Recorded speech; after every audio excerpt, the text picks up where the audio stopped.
Alors, nous sommes maintenant à la partie finale de notre table ronde avec la troisième question.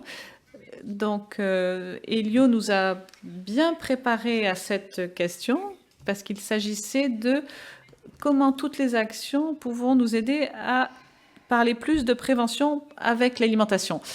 On voudrait savoir comment mettre en avant la nourriture, les légumes et les fruits, et surtout dans des populations vulnérables. Et devrions-nous cibler d'autres professionnels de la santé? On en a beaucoup parlé, je suis sûre qu'il faut le faire, mais comment pouvons-nous le faire? Et également, pouvons-nous aller dans les écoles ou dans d'autres environnements? Et quel type de techniques marketing innovatives pouvons-nous mettre en place pour les fruits et légumes? Nous avons entendu Andrea qui dit qu'il s'agit de répondre au marketing habituel et de faire la même chose à notre manière. Donc, si nous avons beaucoup de nouvelles idées, et je ne vais pas perdre davantage de temps et donner la parole aux différents membres de notre table ronde. Et peut-être d'abord Anna pour la Wonka. Comme d'habitude, vous êtes vous avez des idées très provocatives et très innovantes.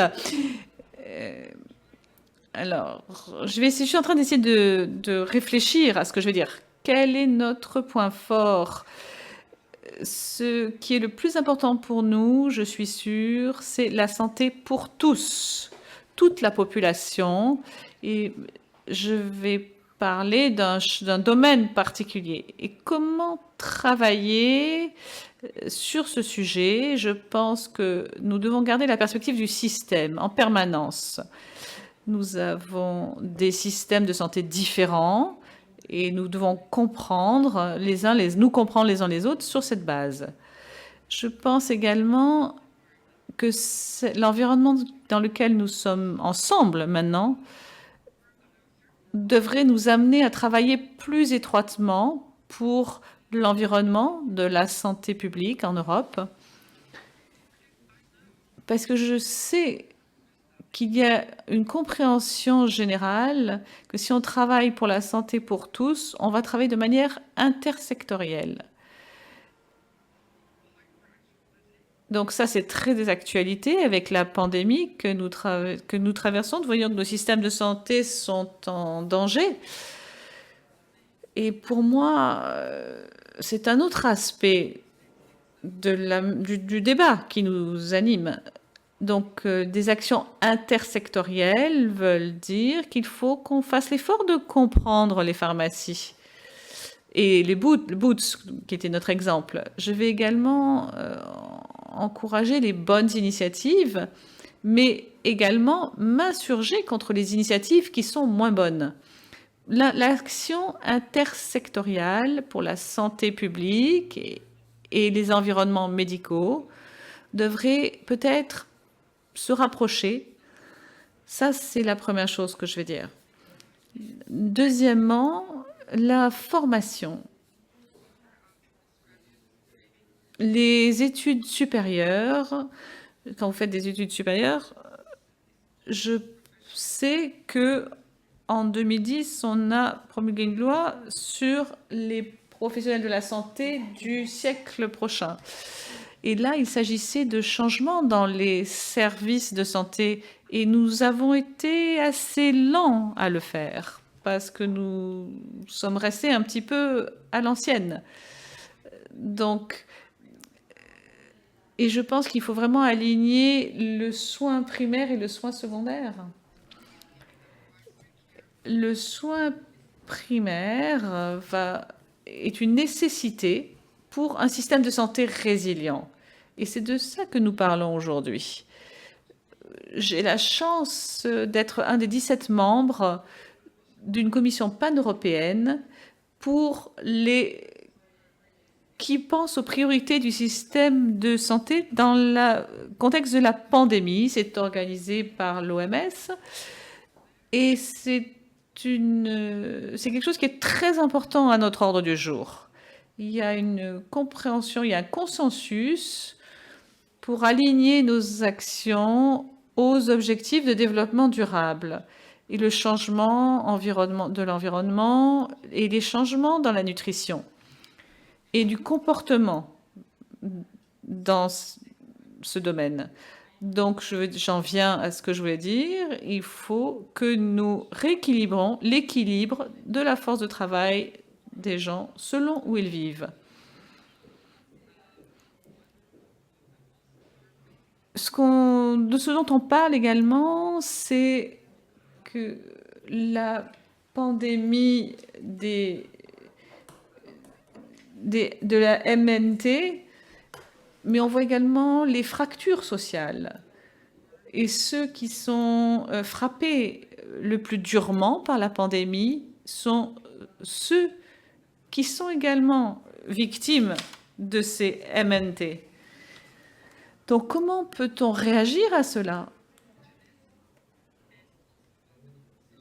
Et ça, il s'agit également, encore une fois, de la composition de nos équipes de travail. Et si je parle de ma profession, et je pense à d'autres professionnels de santé, mais je pense que chacun devrait parler de ce qu'il connaît, on devrait être formé en médecine primaire. Parce que c'est là où on peut rencontrer le plus de gens. Je suis d'accord avec ça.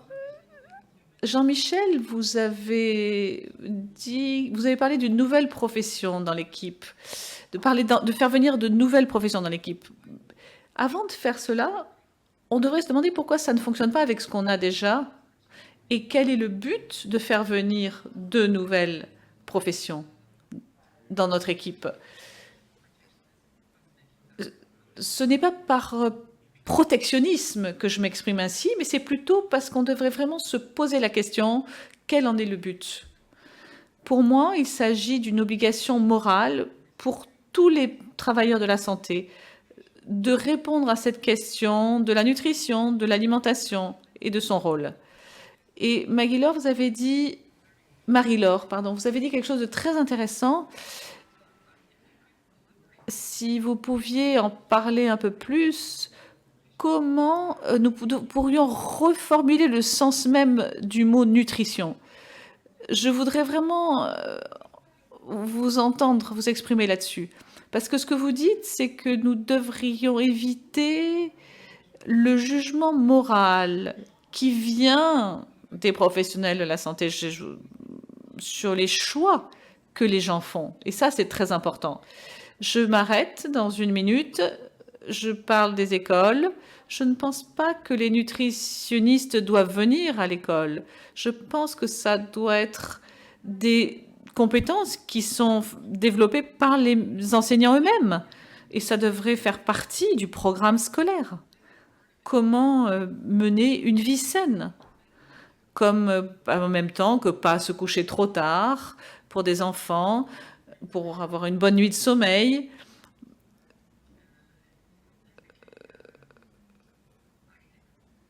Et rester actif également physiquement. Donc voilà ce que j'ai à dire.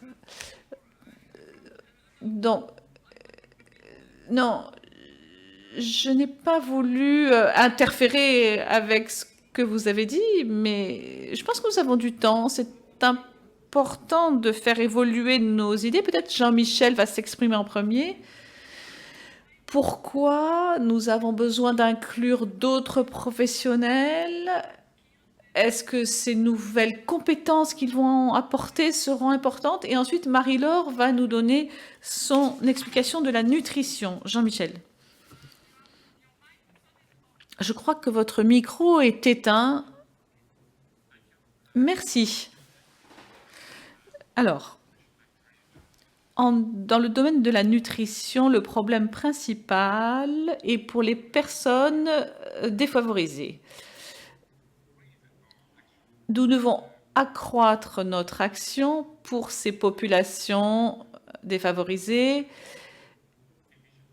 car il est difficile d'arriver à des résultats avec cette population, mais ce n'est pas impossible. Nous travaillons souvent avec des centres sociaux et il y a beaucoup de professionnels qui sont impliqués dans l'éducation, dans les changements comportementaux pour adopter de bonnes attitudes alimentaires. Donc c'est important d'inclure les acteurs sociaux avec des actions très concrètes, avec peut-être des sessions courtes, des sessions de cours de cuisine, quelque chose de très concret. Et également au moyen de jardinage, peut-être, pour les aider à les encourager à acheter des produits alimentaires plutôt sur des marchés. Nous pouvons avoir une utilité et une efficacité si nous sommes proches de la population et si nous sommes capables d'écouter quels sont leurs problèmes. Parce que bien souvent, nous avons des conseils qui ne sont pas alignés avec leurs problèmes et leurs problèmes économiques et leurs difficultés pratiques. Donc il faut qu'on les écoute et ensuite établir un programme facile. Nous avons une bonne expérience pour ce faire dans ce domaine. Et bien souvent, nous essayons d'avoir des programmes éducatifs qui comprennent l'activité physique, le stress, la nutrition et d'autres thèmes avec la population.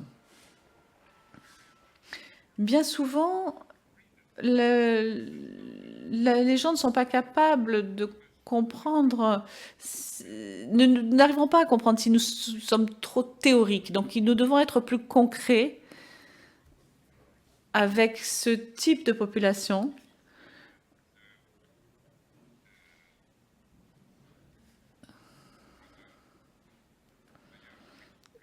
Et c'est particulièrement important pour les années qui nous attendent, car c'est un défi majeur pour nous. Parce que les populations défavorisées sont plus exposées aux maladies chroniques, à l'obésité, au diabète, etc. Donc pour eux, la nutrition et le comportement alimentaire et l'activité physique et la lutte contre l'obésité sont des objectifs fondamentaux. Merci Jean-Michel. Je pense qu'on est tous d'accord qu'il faut se rapprocher de la population, de comprendre leurs besoins, de leur parler de manière compréhensible et que différentes compétences pourraient être utilisées parmi les professionnels. Marie-Laure, comment pouvons-nous parler de nutrition sans porter de jugement ? Alors, une observation qui vient de ma formation. J'ai eu la chance d'être formée à Londres, à l'école d'hygiène de Londres, en tant que nutritionniste. Et pendant l'année que j'ai passée là-bas, un groupe de 28 personnes venant de 24 pays différents, et seulement la moitié d'entre nous étions des docteurs. Les autres avaient des formations complètement différentes, anthropologues, diététiciens, infirmiers, et on nous a tous donné le même programme et sur deux semestres. Et au cours du deuxième semestre, on nous a demandé donc de parler de quelque chose qui nous tenait à cœur.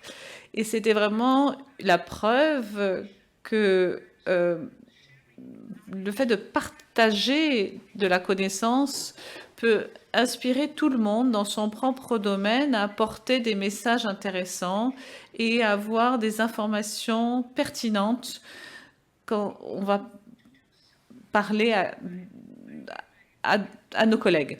Donc ma conviction est qu'il faut absolument ouvrir, étendre la connaissance à d'autres personnes et en leur donnant évidemment les bases fondamentales, sinon ils ne vont pas comprendre de quoi vous allez parler. Deuxièmement, en travaillant dans le domaine de la nutrition, j'ai rencontré la manière illogique dont certains problèmes étaient présentés. Au début de ce travail sur l'obésité, nous avons entendu des idées reçues comme l'obésité est ça, l'obésité est ceci ou n'est pas ça. Et cette manière de penser montre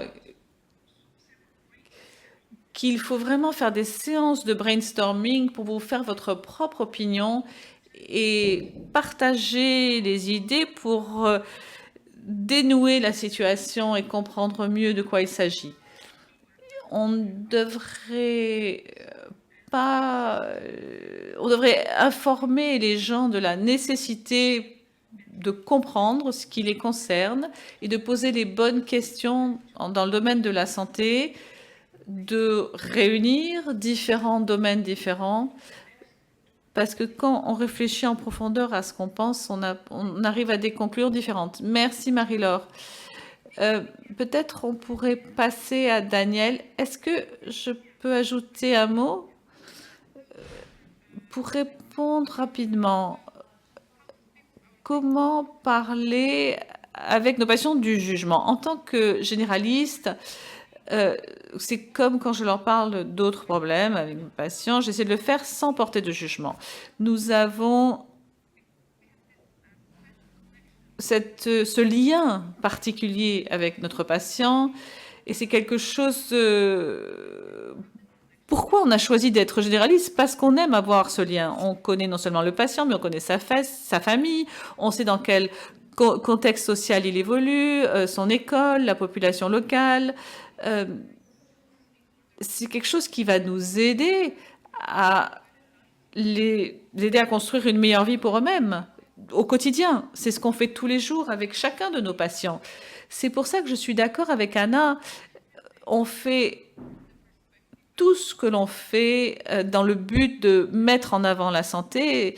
On ne sait pas des actions séparées, manger des pommes et faire autre chose. C'est une vision globale de s'occuper du patient dans son ensemble en tant qu'être humain. Et c'est notre but au quotidien. On sait que nos patients viennent de cultures différentes. Il faut s'adapter parce qu'ils vont manger des aliments différents. Ils vont avoir une vie différente au quotidien. Et il faut que vous adaptiez vos conseils selon d'où ils viennent et qui ils sont. Et je crois également qu'il faut être un modèle pour les patients.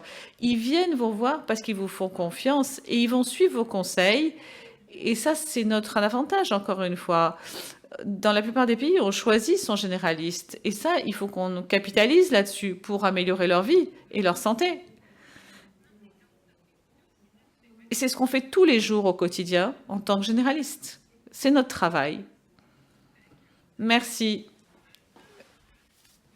On va maintenant passer à Daniel et on va essayer de se concentrer sur la question. Une des questions a été posée sur l'intérêt donc de donner une ordonnance pour les fruits et les légumes. Et deuxième question sur les innovations en termes de marketing. Daniel, quel est votre point de vue là-dessus? Oui, Daniel. Peut-être nous l'avons... Non, nous pouvons le voir, mais je ne crois pas que nous pouvons l'entendre. Peut-être c'est un problème de micro? Ok, c'est mieux ça. Ce sont deux sujets séparés. Pour revenir au sujet de l'ordonnance, ça c'est le tout petit niveau de la famille, le micro-niveau de la famille, et comme je l'ai déjà dit, en utilisant notre autorité de docteur, nous pouvons changer les choses. Il faut en être conscient, les gens nous font confiance, et par conséquent, si on leur prescrit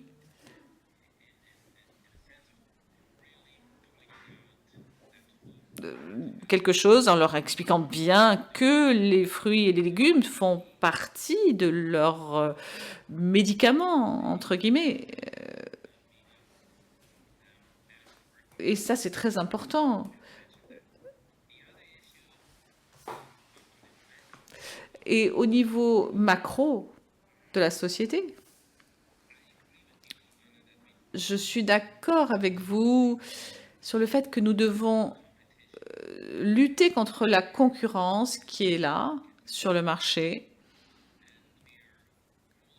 On est tous conscients des directives des médias qui sont maintenant mises en place au niveau national. Ça, c'est très important. Le marketing digital pour des produits sains est très important également.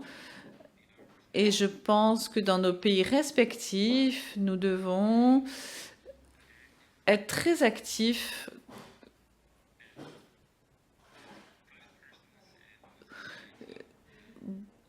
au niveau à notre niveau médical de médecin et au niveau de la société. D'autres sujets de marketing, si on essaye de résumer les fiches ou de prendre les fiches qu'on a maintenant créées et les utiliser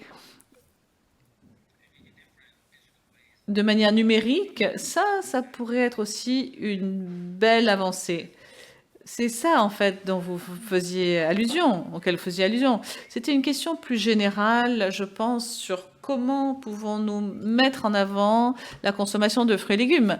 L'idée de Elio qui est de mettre un paquet, un emballage sur les fruits et légumes en disant que ce sont des produits sains. Avec qui pourrions-nous s'associer pour faire cela ? Il s'agit effectivement de différents partenaires et de différentes situations. Si on parle par exemple des crèches et des écoles maternelles, là il s'agit de fournir des repas pour des écoles à autant d'enfants que possible. Ça, c'est un moment idéal à chaque jour, 5 jours par semaine. C'est une opportunité qu'il faut qu'on saisisse parce que c'est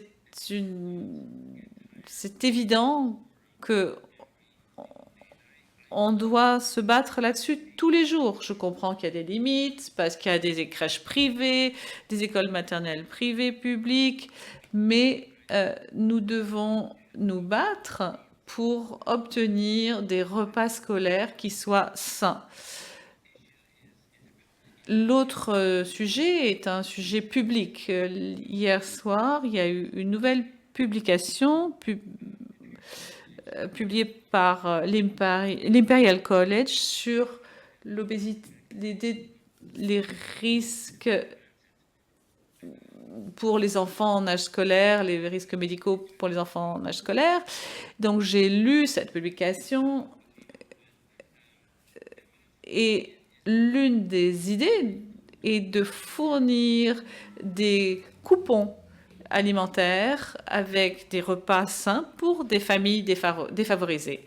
Il s'agit donc de cibler vraiment les groupes à risque. Et ça, c'est une idée qui est facile à dire, mais en même temps très importante. Mais c'est quelque chose, il faut vraiment qu'on se batte pour ces groupes à haut risque qui sont les populations défavorisées. Il y a également, question après d'impôts. Il faut être sûr que ces produits ne soient pas trop taxés, les fruits et les légumes, pour qu'ils restent accessibles. Et le marketing va dans la direction absolument opposée. On sait bien ça. Ça, c'est très important. Et Anna parlait de cette commission dont elle fait partie, qui revoit ses priorités avec donc les effets de développement durable, etc. Je ne pense pas qu'on ne peut pas éviter de parler des effets de la pandémie que nous traversons. Et peut-être on devrait plus se concentrer là-dessus. Et peut-être on aura, ça nous donnera la possibilité de se concentrer sur des populations défavorisées qui sont vraiment une priorité très importante pour la santé. Nous devons également peut-être repenser la manière dont nous allons travailler là-dessus et peut-être appliquer justement des impôts, des taxes plus faibles sur les fruits et les légumes pour encourager leur vente. Ça voudrait dire que dans les comités qui revoient ces programmes, nous devrions impliquer plusieurs d'autres parties prenantes, comme des économistes, des personnes qui viennent de marketing, du marketing, je ne sais pas. Qu'en pensez-vous? Qu'est-ce que vous en pensez? Et peut-être que Jean-Michel pourrait évoquer cette question, parce qu'il représente le comité scientifique ici. Peut-être que vous avez des idées en ce qui concerne l'innovation dans le marketing, ce qu'on pourrait faire si on a besoin d'impliquer tous les acteurs. Oui, je suis d'accord avec les recommandations, Martine. Je pense qu'il est important également d'impliquer des personnels non médicaux dans cet effort. Et des experts dans le domaine de la psychologie, des experts dans le domaine économique, ce serait vraiment très important également.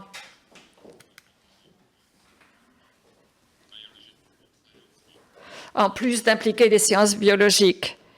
C'est une science humaine également, la nutrition. Ce n'est pas simplement une science faisant partie de la biologie. Donc, si en ajoutant ces professions, eh bien, on aurait peut-être un meilleur impact.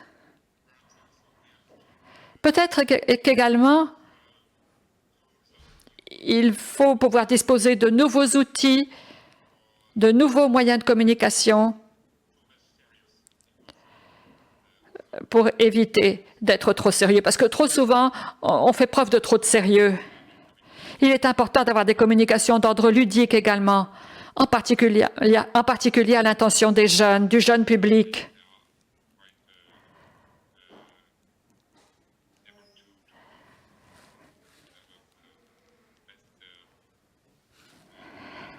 De cette façon, les jeunes auront une meilleure compréhension de la nutrition grâce aux messages de type ludique. Alors, en ce qui concerne les nouveaux outils de marketing, une nouvelle communication, oui, probablement, grâce aux réseaux sociaux, parce qu'aujourd'hui, les réseaux sociaux sont le principal mode d'information pour les jeunes étudiants, les adolescents.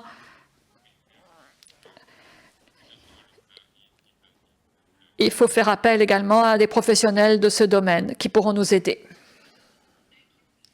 Merci. Nous avons des questions de la part du public également. Une concernant l'éducation sportive et le rôle avec la nutrition. Eh bien, nous sommes tous d'accord que l'on ne peut pas dissocier l'activité physique d'une part et la nutrition d'autre part. Tout ceci doit faire partie d'un bon style de vie, d'un bon mode de vie, d'un mode de vie sain.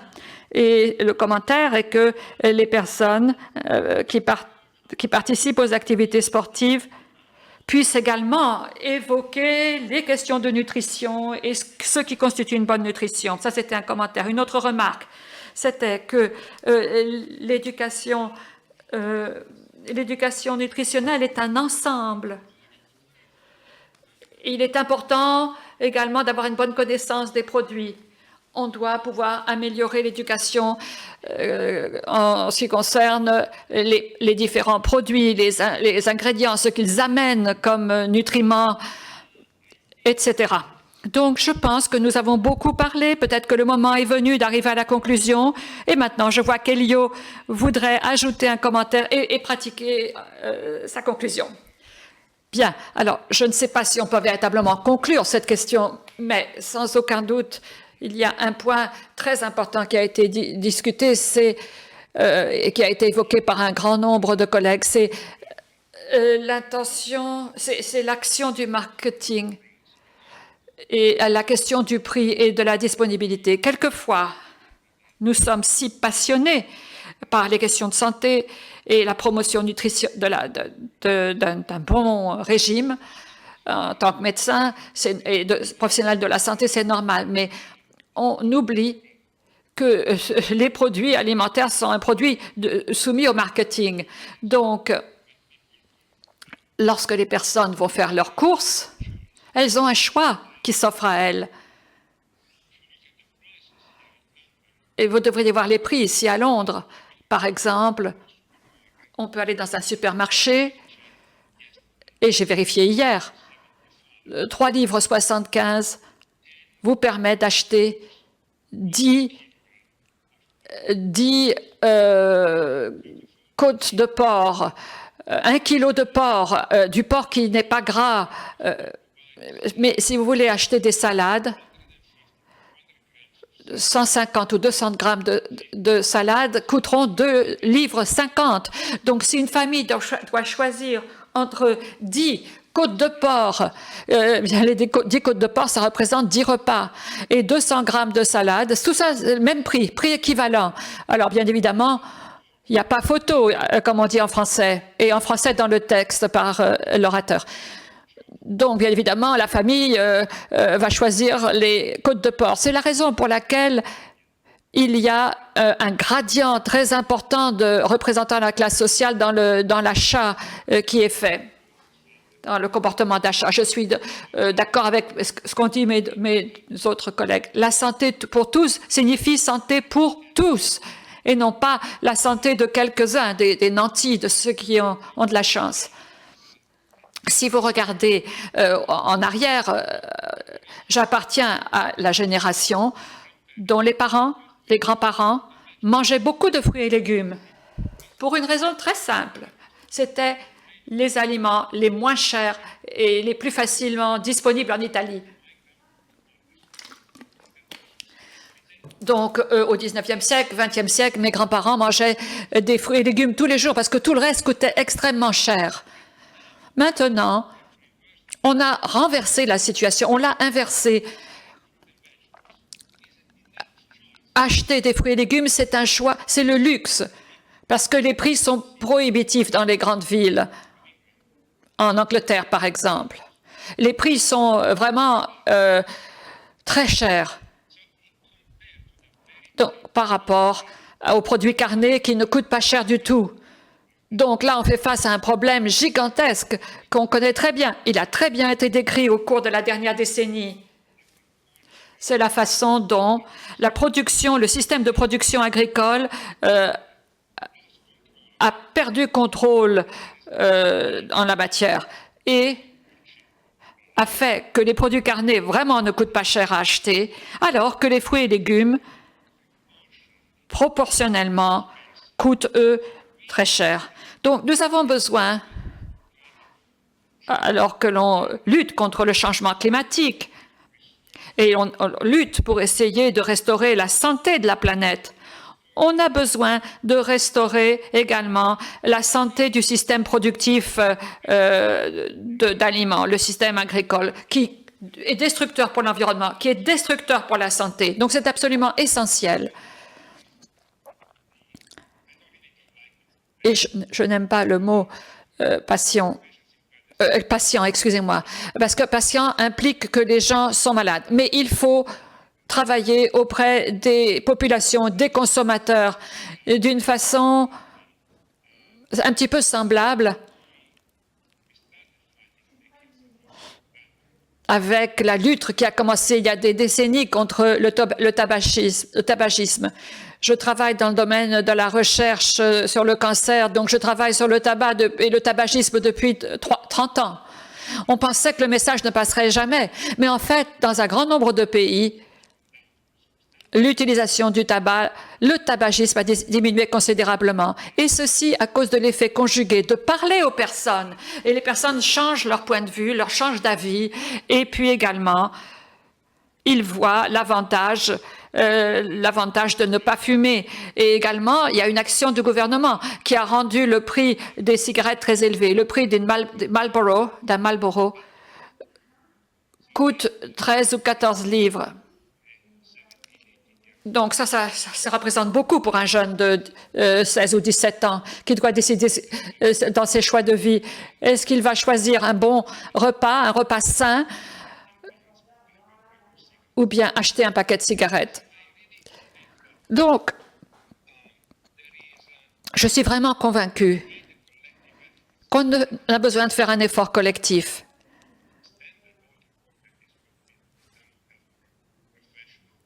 Donc, on doit étendre encore plus le travail fantastique qui est fait par les professionnels de santé et aller au-delà des médecins.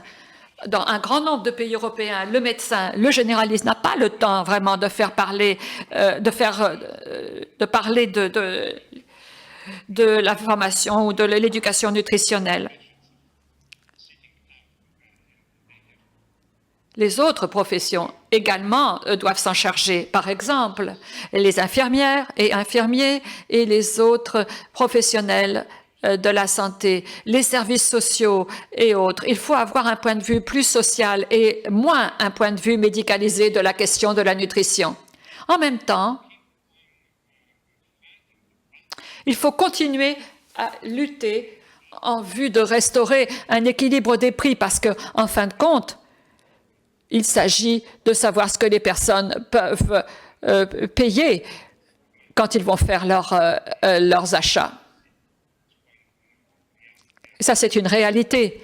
Et je crois véritablement que EGA, APRIFEL et le lien avec l'association européenne et les associations interprofessionnelles en Europe sont une opportunité extraordinaire que nous avons. Nous avons véritablement beaucoup de chance d'avoir cette conversation là-dessus avec un public qui est très large, mais un public qui, en fin de compte,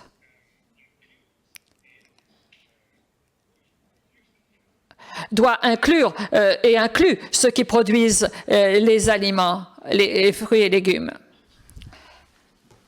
En particulier les producteurs de fruits et légumes, et pas seulement les producteurs alimentaires en général. Donc nous avons une opportunité extraordinaire ici, et peut-être qu'à un moment ou à un autre,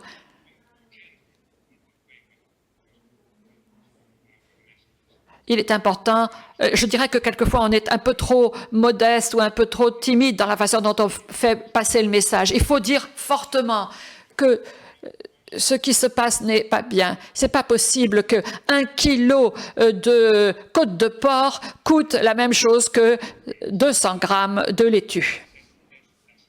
Ça ne marche pas, ça ne peut pas fonctionner, ça. Voilà, c'était censé être la conclusion.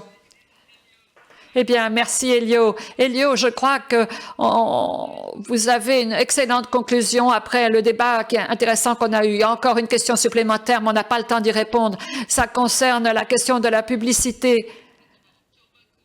On a dit qu'on a arrêté les publicités concernant le tabac. Alors pourquoi pas arrêter la publicité à l'encontre de certains produits? Absolument. Et ceci a été mentionné par plusieurs confrères, on pourrait arrêter, interdire les publicités pour la junk food, pour la malbouffe pendant les heures où les enfants regardent la télévision en particulier, ou en tout cas appliquer des restrictions sévères, un contrôle sur la publicité de la même façon qu'on ne fait pas la publicité pour la cocaïne, on ne devrait pas non plus faire la publicité pour les aliments malsains. Commentaire en ce qui concerne ce que vous avez dit en ce qui concerne les pays à faible niveau de revenus, en ce qui concerne le prix des fruits et légumes. En tout cas, il y a beaucoup de discussions. À APRIFEL, on a encore beaucoup de travail sur la planche pour améliorer, pour diffuser le nouveau programme. Donc, nous attendons de voir comment nous allons continuer nos efforts. Et maintenant, nous allons vous redonner la parole, Elio, et cette fois-ci, c'est pour la conclusion finale.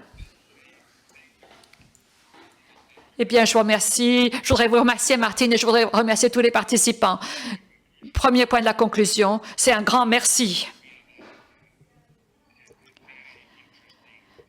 Nous avons donc eu une discussion très intéressante, un programme EGA qui est vraiment très fructueux, qui est très intéressant. Nous sommes tous des personnes différentes. Nous aurions bien aimé, comme ça s'est passé à Lyon, on aurait bien aimé de se rencontrer en présentiel, d'échanger, de se voir directement, d'être assis autour de la même table pour cette table ronde et de se regarder directement droit dans les yeux, en quelque sorte, pour cette discussion. En tout cas, je vous remercie tous. Je remercie également les nombreux collègues qui se sont connectés en ligne, qui ont posé des questions. Je crois qu'on a réussi l'événement et on a pu tirer le meilleur parti possible de ce type de réunion un peu raccourcie. On a eu d'excellents rapports quant à l'expérience du programme au niveau européen et nous avons tous dit que la Commission européenne a annoncé à Prifel qu'il n'y a pas de fonds disponibles pour continuer le programme. Nous espérons donc véritablement que cette conférence-ci et toutes les conclusions et les différents points salients qui ont été présentés pourront se conjuguer pour faire repenser, pour changer la vie de nos collègues à la Commission européenne quant à la fin du programme. C'est un investissement. Il y a des investissements qui donnent beaucoup de retours par rapport à l'argent qui est investi. Et je pense que ça, c'est un des exemples de ce type de retour sur investissement. Investissement relativement modeste, mais avec des effets considérables, conduisant à des actions de grande envergure et conduisant à un comportement plus sain de faire les choses et en consommant davantage de légumes et de fruits. Donc, j'espère véritablement que nous aurons la possibilité d'aller au-delà de ce qui a déjà été fait en se basant sur les succès remportés dans la première phase de ce programme. Et je pense véritablement que la dimension internationale qui est bien représentée par les différentes personnes qui se sont exprimées autour de la table devrait être renforcée. Et il faut que l'on œuvre de concert, d'une façon plus coordonnée. Nous savons que la façon traditionnelle de travailler dans les différents pays est différente. Il y a des traditions différentes, des choses différentes qui se font à l'ouest et à l'est de l'Europe, au nord et au sud de l'Europe, même au sein d'un même pays. Mais nous savons également que même avec ces traditions différentes, nous pouvons quand même arriver à un message commun à faire passer, qui peut ensuite être décliné pays par pays et par tradition. Parce que dans tous les cas, il y en a d'autres, et ceci a déjà été dit, qui n'ont pas de problème à investir des sommes considérables d'argent. Le produit Sugarova, par exemple, qui fait la promotion de bonbons et autres confiseries. On peut à nouveau tirer parti du parallèle avec l'industrie du tabac qui dépense beaucoup d'argent pour promouvoir, pour corrompre les personnes, les jeunes, en vue de vendre des cigarettes. Donc, nous sommes donc il y a une partie de l'industrie qui n'a aucune considération pour la santé et qui va utiliser tous les moyens pour faire vendre leurs produits. Donc c'est une bataille, c'est une lutte qu'il faut mener. Et en même temps, ce n'est pas une bataille modeste, parce qu'il y a des intérêts considérables qui sont en jeu derrière ces questions. Donc je pense véritablement qu'on devrait continuer nos efforts, on devrait continuer notre tâche, on devrait continuer à travailler ensemble et utiliser notre compréhension des aspects plurifactoriels de cette question de la nutrition pour faire avancer notre cause. Et on devrait tirer parti des liens avec Aprifel et Interfel et faire de notre mieux en vue de convaincre la Commission européenne de prolonger le concours financier à nos activités dans un certain nombre de pays européens. Voilà, merci beaucoup. Commentaire, s'il vous plaît, en ce qui concerne l'année des fruits et légumes. Ah oui, j'allais oublier. J'ai l'impression véritablement que le Covid a eu un impact vraiment négatif quant à la diffusion limitée de l'information. Donc moi, j'ai participé fortement à un atelier de 3 jours organisé par la FAO et par l'OMS qui a eu lieu en septembre, cet atelier.